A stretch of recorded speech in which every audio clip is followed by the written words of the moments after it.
Alright, let's talk about saints and what they do in their childhood. And no, I don't mean me. Cheers.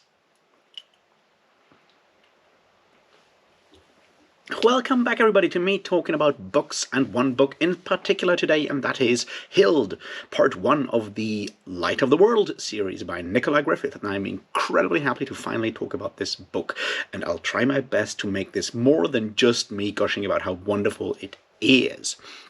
I will do the usual thing, which is give you a quick synopsis of what it is, why you should really go and read it, and then I'll dive into spoilers. This is a book that is over 10 years old. 10 years old by now, so some of you may have read it by now, and I hope you have. And I'll try not to go too much into, particular plot spoilers, but be aware, after I warn you about spoilers, there will be spoilers about something that happened, 1400 years ago. Roughly. Yeah, be aware of that. With that out of the way, let's actually get into the whole thing and, talk about why and what Hild is and why you should go and read it. Alright, so Hild is the story of the childhood and youth of someone who later on became an abbess and is now known as Saint Hilda of Whitby, a Catholic saint who, ran a monastery in 7th century Britain. We know of her from a historical source, that being the ecclesiastical history of the peoples of England, written by one Venerable Bede, monk in a monastery in Wearmouth and Yarrow. I hope I pronounced those names correctly, because, man, you guys over there on that island have weird names. Anyway, my point is, so St. Hilda was a historical figure, her biography is very limited. We know that half her life she lived in the world at her uncle King Edwin's court, and then she decided to become an abbess and run a monastery, which is when we know more about her. And Nicola Griffith decided to actually explore what that first half of her life might be, and the first novel in that series is Hild. The second one is called Meanwood. It came out a month ago, roughly, and I'll be talking about it, I don't know, in 2 or 3 days once I'm done with reading it. But I thought we should probably talk about the first one before we go there. So that's all of that. So what you get is a historical novel about the childhood and youth until her 18th year, roughly, of young Hild growing up with her family, with her mother in parts, at King Edwin and Anglisk lord's court, traveling around, having adventures, being involved in the politics and history of the time. So if you're interested in 7th century, 6th century, 7th century British history, this is a book that will be of, a lot of interest to you. It is important to understand that this is a historical novel. It's not an Arthurian tale, not in the way that some, historical Arthurian retellings try to do it. This is very much, built on sources in our world. It is also very much the story of a young woman, or a girl becoming a young woman, trying to find her place in the world, dealing with all the things that, tie into that, and that, I think, is where the strength of this story lies. So if you've never heard anything about 7th century Britain and want to have a really cool account of, or imagination of how it might have been, this is probably the best you're gonna get, because it does look into aspects of, historical fiction that a lot of, more combat, more battle-focused stuff does not. And from my very limited perspective, I'm not an expert on 6th and 7th century Britain, but I've certainly done some reading, and I've certainly also done some reading about the same period in what is now France.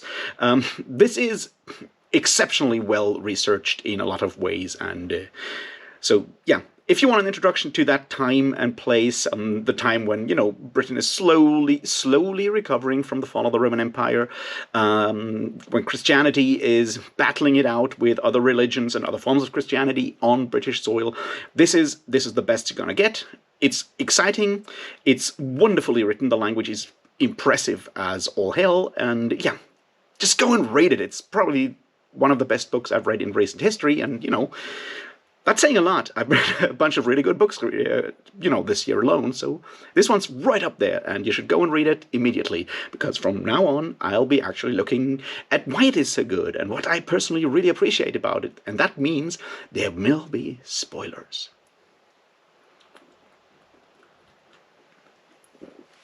Alright, spoilery discussion of Hild.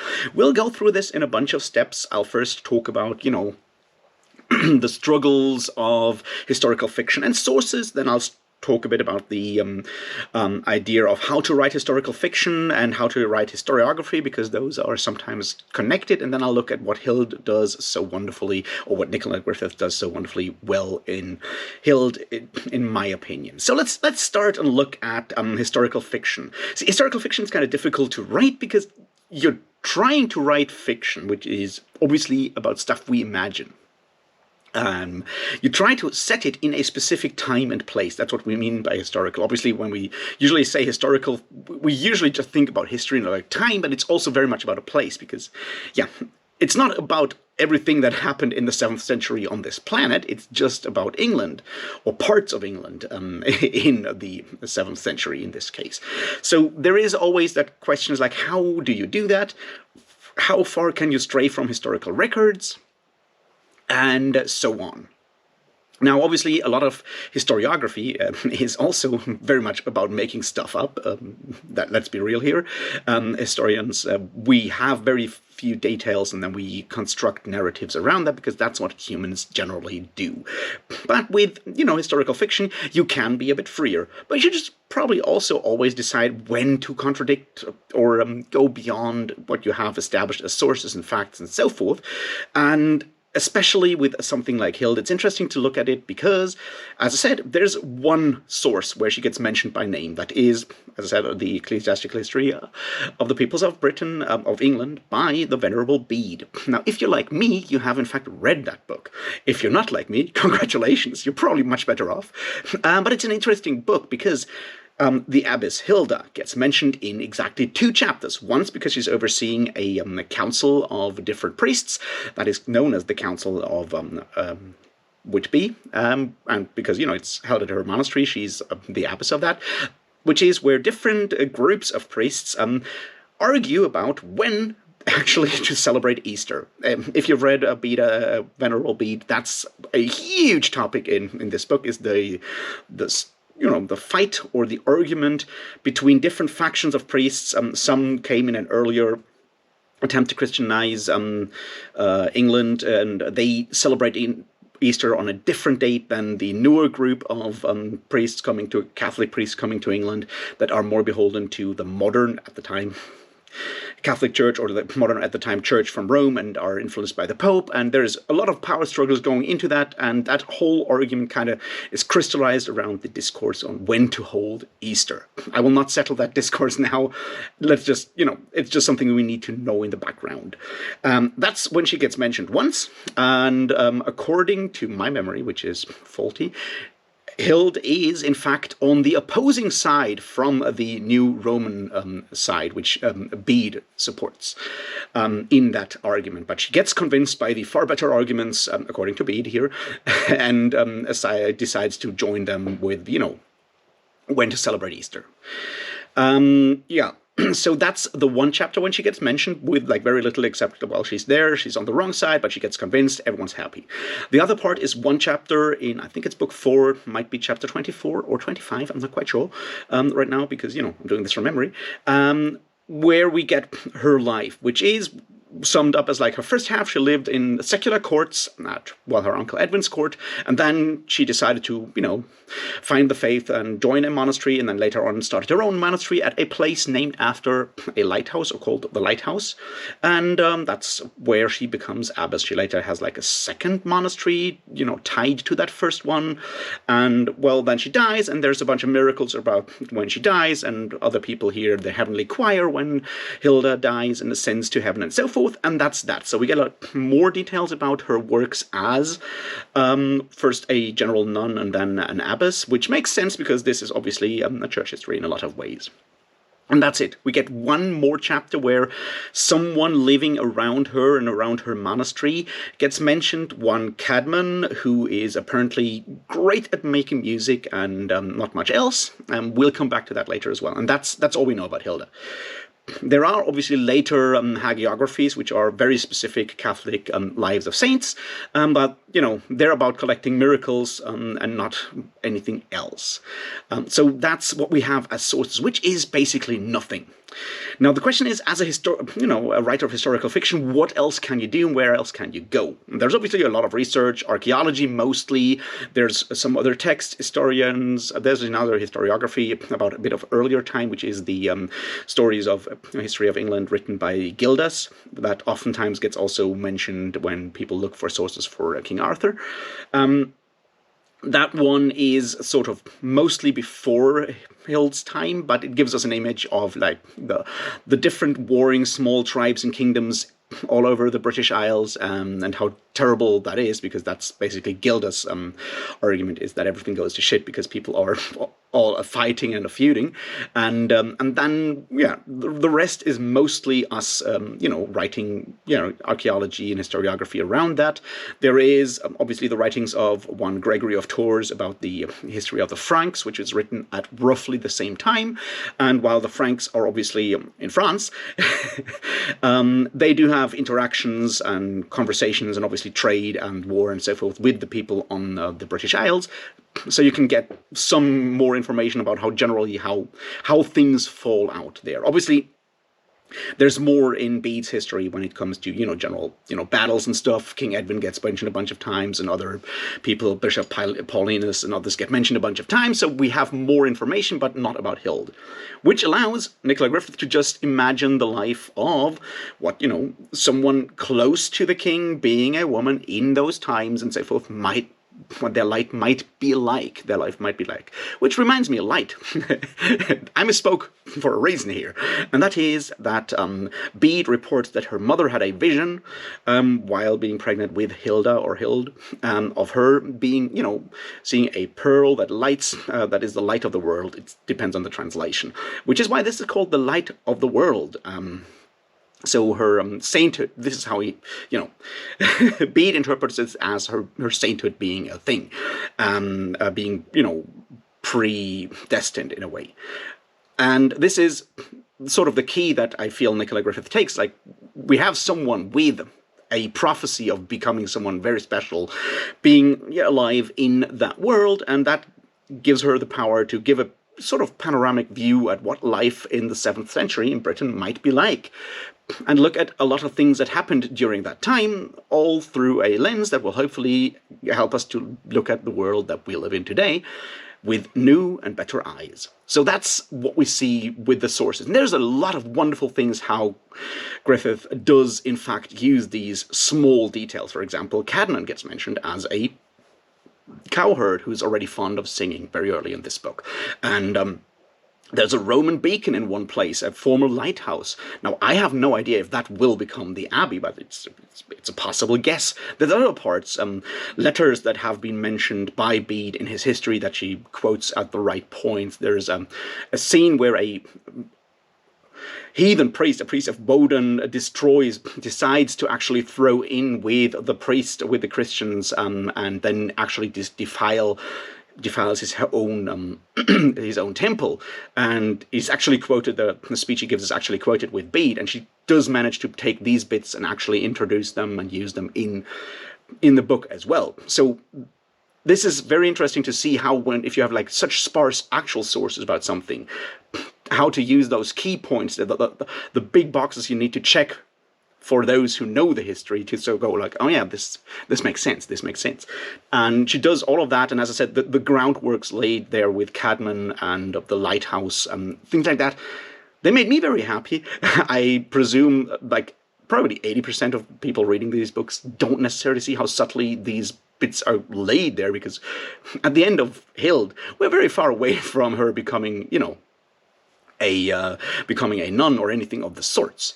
So this, I think, is the first part. There is life, on general life, being informed by, archaeology, reading other historiographies and so forth, to give a portrait of historical events and everyday life, how people create wool, how people work, live, and so forth, which is based on archaeology, plus slotting in the few things that we know about her life, and because we basically know nothing about her the first half of her life, laying the groundwork for the things that we know later on. As I said, Cadman is a chapter later in Hild than the chapter about Hild, but he gets sort of included there. I mean, obviously I don't know that because the books don't go that far, but that's my suspicion here. And even if it doesn't go there, it does already sort of presage that kind of thing. And I'm happy about that. But now let's look at where this also goes, which is historical fiction and historiography, great men and why they're wrong. See, for a long time, historiography was about the great man theory of history, which means there's individuals who do stuff, and they're obviously men, usually. That's how history works. Now, a lot of historical fiction kind of follows the same trajectory and the same pattern, which makes a lot of sense, because, of course, if you write fiction, you have a very limited cast of characters, otherwise it becomes unwieldy and unreadable. That's just like, the big demands of fiction. But nowadays, we kind of know that history is not done by individual people, and they just do everything. It's more about, social forces, people, things being connected and so forth. And one thing that Hild does exceptionally well is move away from that great man of history kind of theory and approach of telling a story that you might see in, say, some King Arthur stories that are very historical. I'm trying to not make this about King Arthur here, and I'm trying to not always say Bernard Cornwell, because, this is about Hild and not about other authors, is my point here. However, a lot of historical fiction does obviously focus on those kind of things. A lot of historical fiction, especially when it is older historical fiction, does also focus a lot on battle, on military conflict, because that's something we have a lot of sources about. Whereas, everyday life doesn't leave that many sources. Yeah, we can, dig out houses and stuff like that and figure out stuff like that. You find that in historical fiction, but battles are what gets written down. And battles are where you can fill a lot of pages with a lot of action that drive things forward. Hild is not that book, and I'm glad for it. Nicola Griffith does not fall into that trap. Instead, it's very much a book about social networks, people being connected to each other, people weaving these social networks and creating these different forces that actually move people and not the other way around. And that is one of the biggest strengths. And a lot of these, the building of networks, the weaving, the tying of knots and threads between different people, that's not what happens during battle. Battle is when all of that breaks down. And you can obviously argue that, 7th century Britain is certainly a time of breakdown, but it's also a time of rebuilding. It's a time of, slowly things shaking out and becoming the, medieval England that we will see from like a couple of centuries later. And I think that's what's so powerful about Hild versus books that focus on just the strife between different kings. This is a book about how not to go to war, which is why there's very few battle scenes, and those are usually focusing on the trauma that battle leaves and not about the glory and anything of the sorts. So that is one thing I wanted to point out, and I already spoke about the networking. I think that's something that also is echoed in the general themes and the way themes are built into the book. Not built, but woven. We have to talk about weaving here, because a lot of these, obviously the idea of weaving comes up a lot. Characters weave a lot, which, it's how you make cloth in a lot of cases. But as I said, that weaving, those networks, those wefts of different people interacting, different layers of people interacting in all the time. This is a theme that runs through this. You have, the nobility, and you have the so-called, the rest of the population, and they interact, and they're sort of relying on each other. And Hild is one of these people, one of the characters, that actually goes and talks to the peasants, to the traders, to all of these different folks. And I think that's an important aspect, because oftentimes in historical novels and historical fiction, the peasants are sort of just, collaterals that stand in the background and get like one line or two lines. And this is not this kind of book. This book is very much about showing the connections between everyone. And it does so in another level, which is the connections between humans and the rest of nature. Nicola Griffith might be the best writer when it comes to animals and plants and nature descriptions that I've read in a long time. I think she surpasses Tolkien in a lot of ways. And she always manages to take these aspects of looking at nature and taking the things you read in nature and applying them to our world, taking these lessons and reading these lessons and applying them. She does use that a lot. She did that as well in Spear, and I think there's obviously a lot of parallels between those two approaches in a lot of ways, but it shows up here again and again, and it's reading these signs in nature and turning them into oracles, which allows Hild to be seen as a seer. She does see, but it's not, supernatural things. It's just like actually paying attention to the world. I think it's a Terry Pratchett quote that says, a lot of magic usually consists in being aware of one extra fact than anyone else. And that's exactly what's happening here. It's applied here, but it also shows how much in a society that is not as alienated as ours today, how much we do rely on nature and how there is constant interaction between humans and animals and plants and the weather, and how these things are tied together, how it's a constant, it's weaving. It's not, making plans and just going ahead and doing those things, because that's never how things work. In our world, not back then. And this is a key theme of this book. Another one is, of course, religion.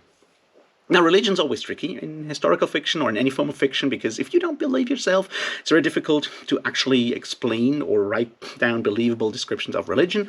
I think it works really well here because people are obviously believing, but they have ulterior motives that are tied to that.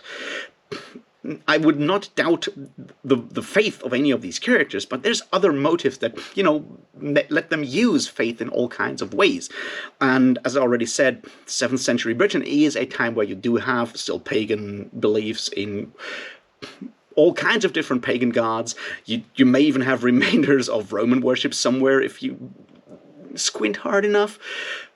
You definitely have Norse gods in there, but you also have different approaches to Christianity because, Britain was Christianized twice, and those do, once again, differ in opinions, in approaches, in having more like itinerant preachers versus a hierarchy structured from, top down from the Pope in Rome, which is the latter part. And you have these different systems of belief tied to different groups interacting.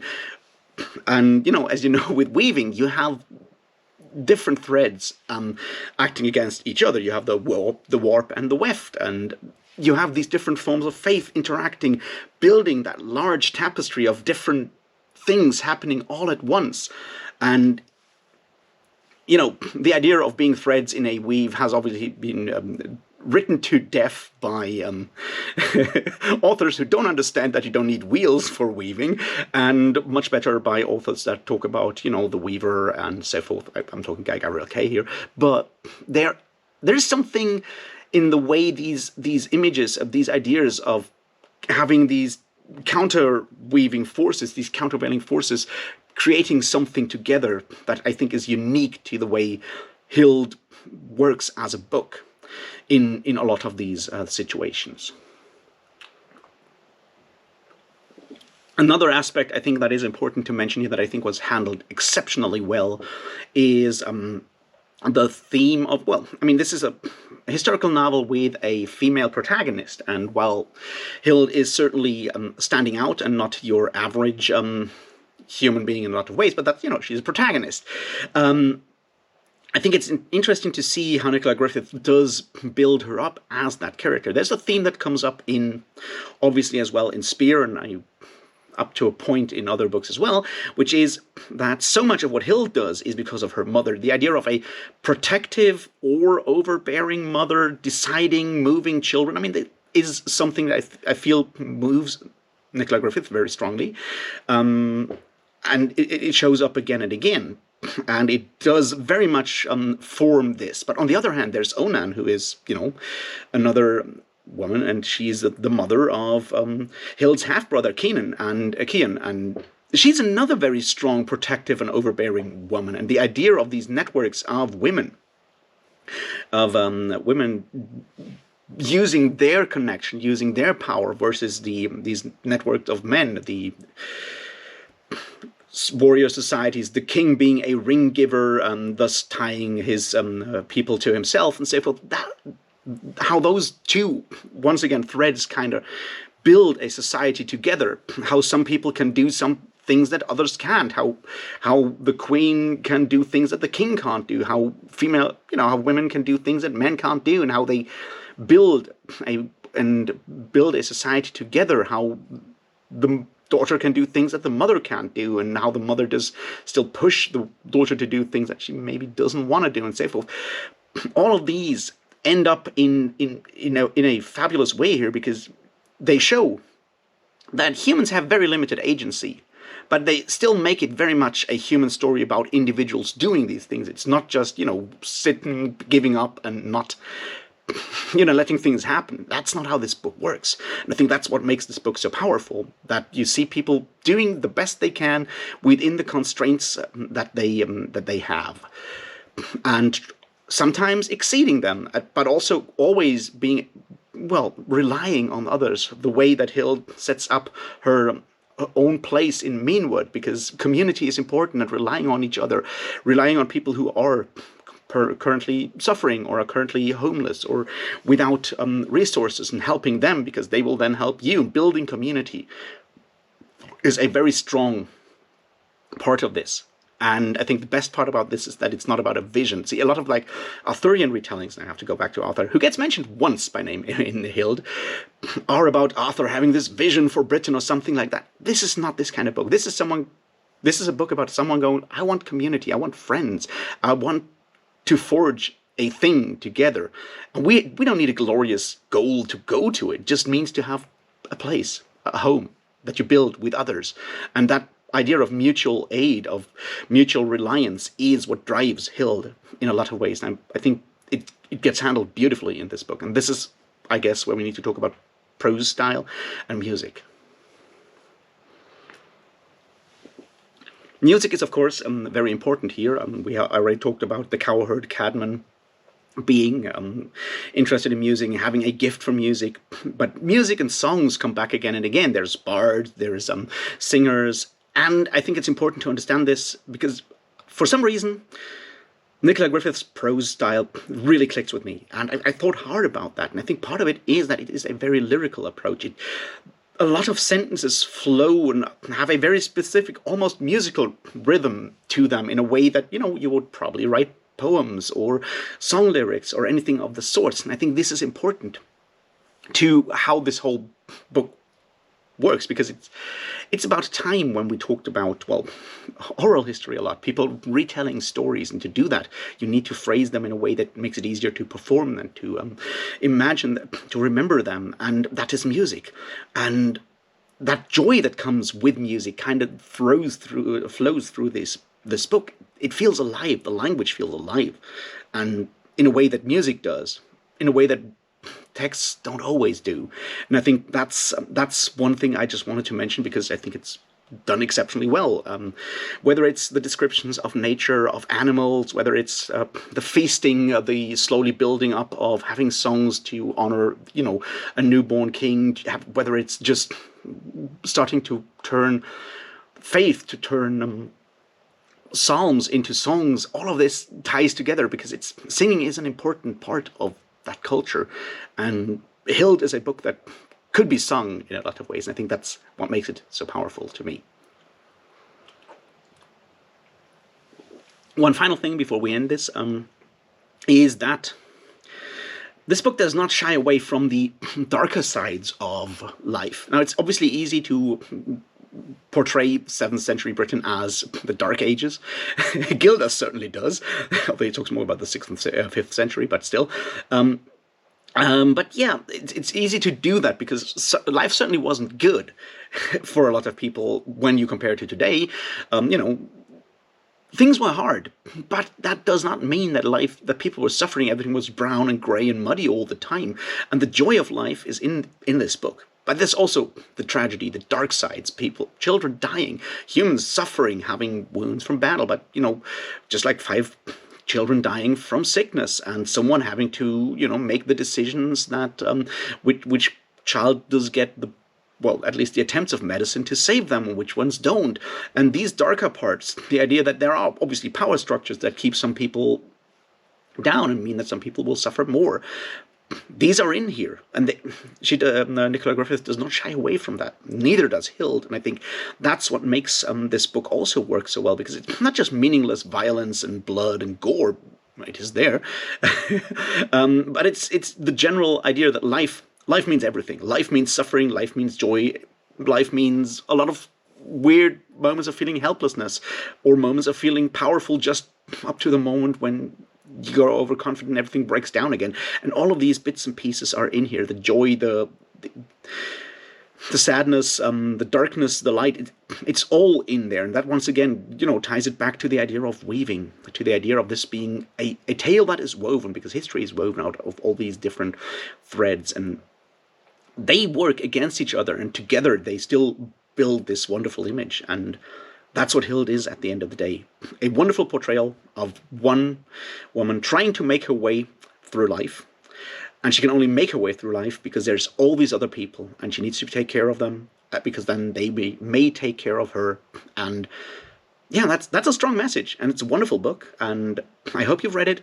I hope you've enjoyed it as much as I did. I think it's really up there, and I've already started Meanwood. I'll be done with it very soon.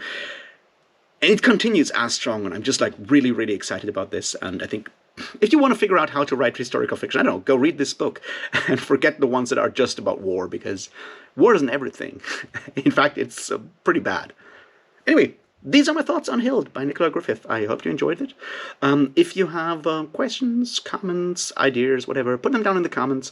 Like, subscribe, give me money if you want, do all the other things that YouTube wants you to do, and beyond that, go and drink some mead and have a good time and look at nature. Look at some animals. Stroke a cat, stroke a dog, I don't know, pat a dog. Be nice to animals, be nice to nature, because then animals and nature will be nice to you. And I'll see you in the next one. Cheers.